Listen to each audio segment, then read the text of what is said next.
Hello दोस्तों, कैसे हैं आप सभी। आशा करता हूँ सारे लोग बढ़िया होंगे और अच्छी पढ़ाई चल रही होगी आप लोगों की। तो चलिए, जो आज का हमारा नेक्स्ट टॉपिक है उसके बारे में हम बात करेंगे। तो आज का हमारा जो टॉपिक है वो है ट्रांसलेटर। ट्रांसलेटर कंप्यूटर में क्या होता है, इस चीज़ को पहले आप समझ लीजिए कि इसका यूज़ क्या होता है और ये कैसे काम करता है। देखिए, ट्रांसलेटर जो होता है,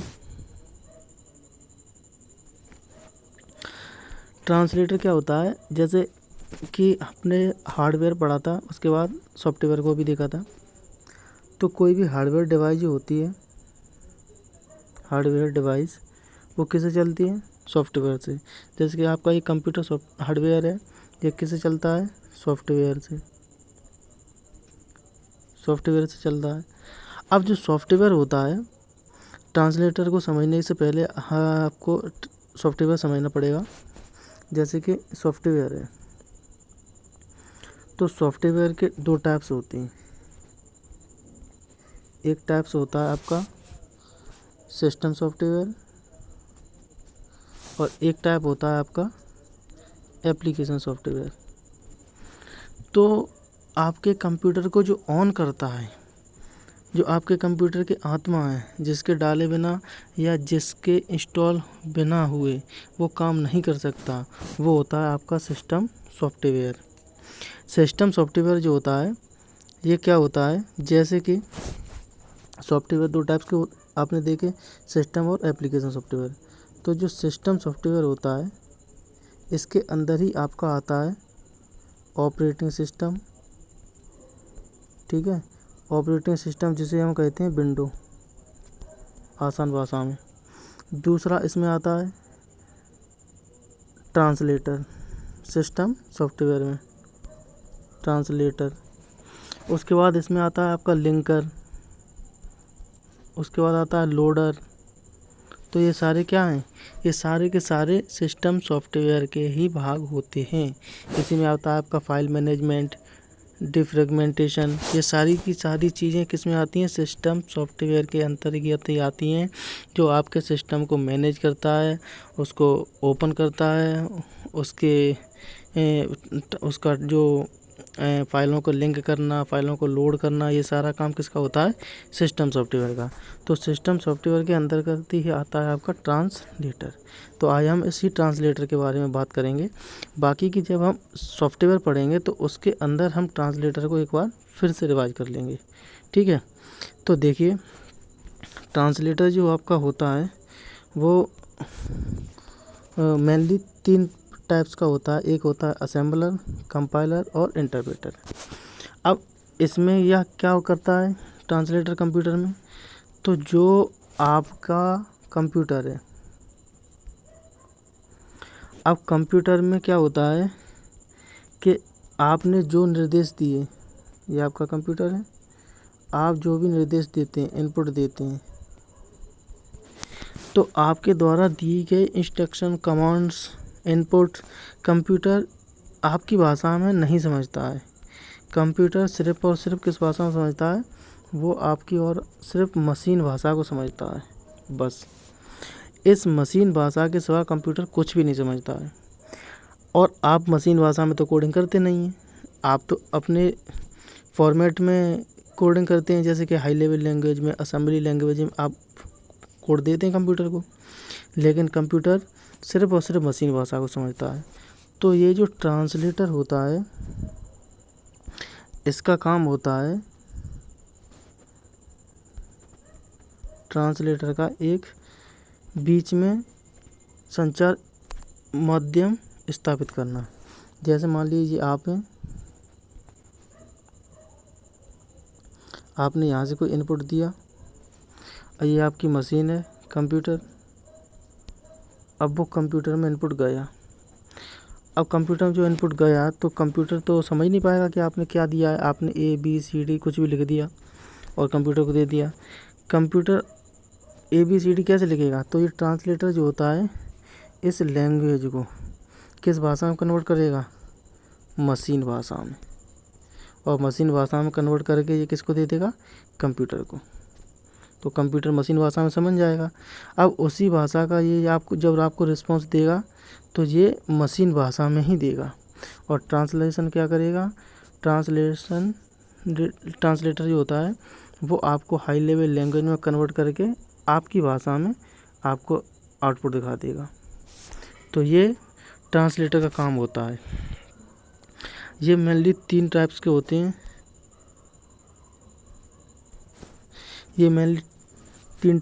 हैं।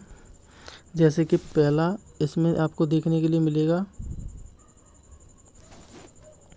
असेंबलर क्या करता है, ये असेंबली भाषा को मशीन भाषा में बदलता है। कंपाइलर क्या करता है, ये हाई लेवल लैंग्वेज को लो लेवल लैंग्वेज में बदलता है। इंटरप्रेटर भी क्या करता है, हाई लेवल लैंग्वेज को लो लेवल लैंग्वेज में बदलता है। जैसे कि यहाँ आपने देखा होगा, ये आपका असेंबलर है।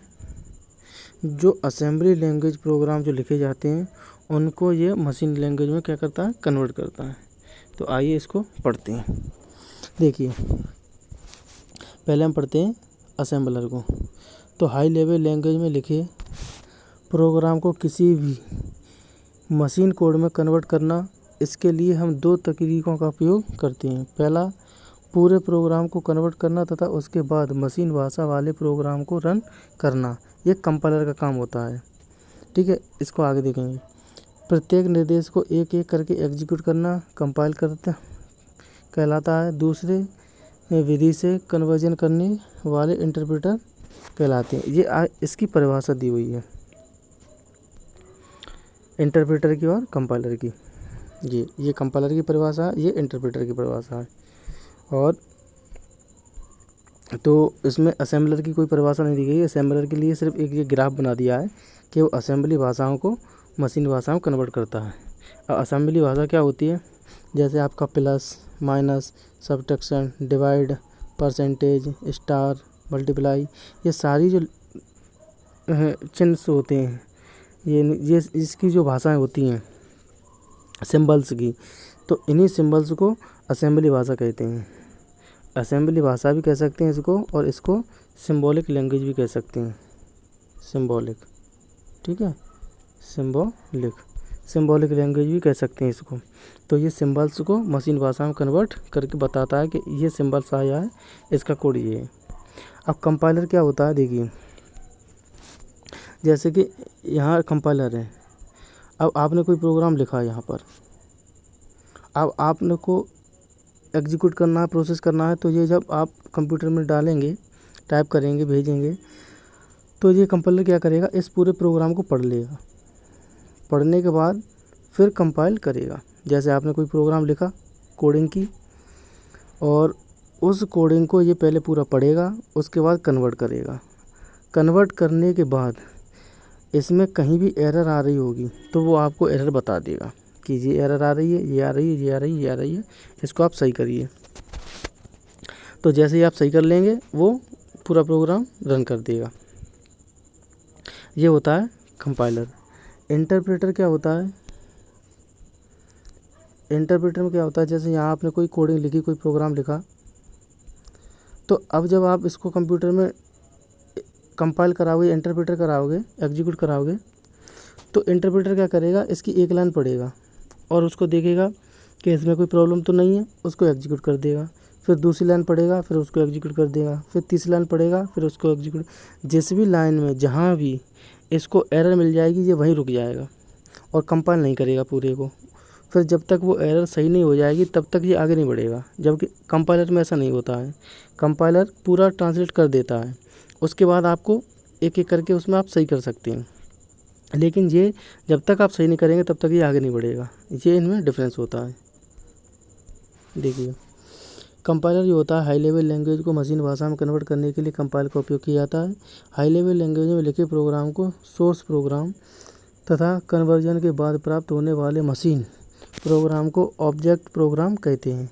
सोर्स प्रोग्राम से ऑब्जेक्ट प्रोग्राम में कन्वर्जन प्रक्रिया को कंपाइलेशन कहते हैं। कंपाइलेशन की प्रक्रिया में कंपाइलर सोर्स प्रोग्राम को एक साथ चेक करता है। इसको नोट कर लेना। कंपाइलर क्या करता है, पूरे प्रोग्राम को, सोर्स प्रोग्राम को एक साथ चेक करता है। उसके बाद देखना, तथा पूरे प्रोग्राम को मशीन भाषा में रूपांतरित कर देता है। विभिन्न भाषाओं के लिए भिन्न भिन्न कंपाइलर होते हैं, जैसे पास्कल भाषा के लिए अलग कंपाइलर होगा और सी भाषा के अलग, फोर्ट्रन भाषा के लिए अलग। सभी भाषाओं की अपनी अपनी हाई लेवल लैंग्वेज के लिए अपने अपने कंपाइलर अलग होते हैं। उसके बाद दिया कंपाइलर सोर्स प्रोग्राम की प्रत्येक लाइन को चेक करता है तथा मशीन भाषा में कन्वर्ट करता है।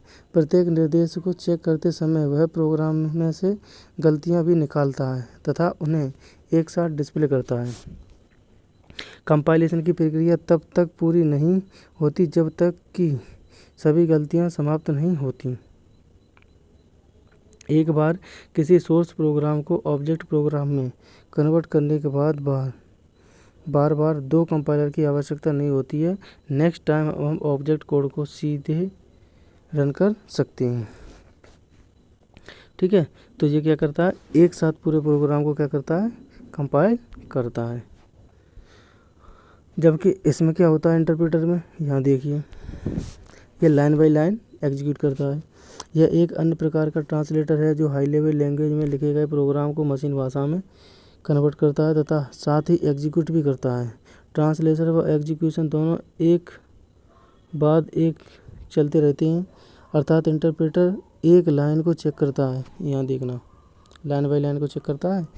कंट्रोल यूनिट उस मशीन कोड को एग्जीक्यूट करती है। यह क्रम प्रोग्राम के समाप्त होने तक चलता रहता है, जबकि कंपाइलर में पूरा प्रोग्राम एक साथ कन्वर्ट हो जाता है और उससे उत्पन्न मशीन कोड को संचित करके पुनः सीधे ही काम में लिया जा सकता है। अतः प्रोग्राम को हर बार एग्जीक्यूट करने के लिए बार बार कंपाइलेशन जरूरी नहीं होता है कंपाइलर में, लेकिन इसमें ये होता है। इंटरप्रेटर में हर बार प्रोग्राम रन करने के लिए सोर्स कोड आवश्यक होता है जो हर बार इंटरप्रेट होता है। इंटरप्रेटर के प्रोग्राम प्रयोग में भविष्य के लिए कोई भी मशीन कोड स्टोर नहीं होता, क्योंकि कन्वर्जन तथा एग्जीक्यूशन तथा साथ साथ चलता रहता है। अतः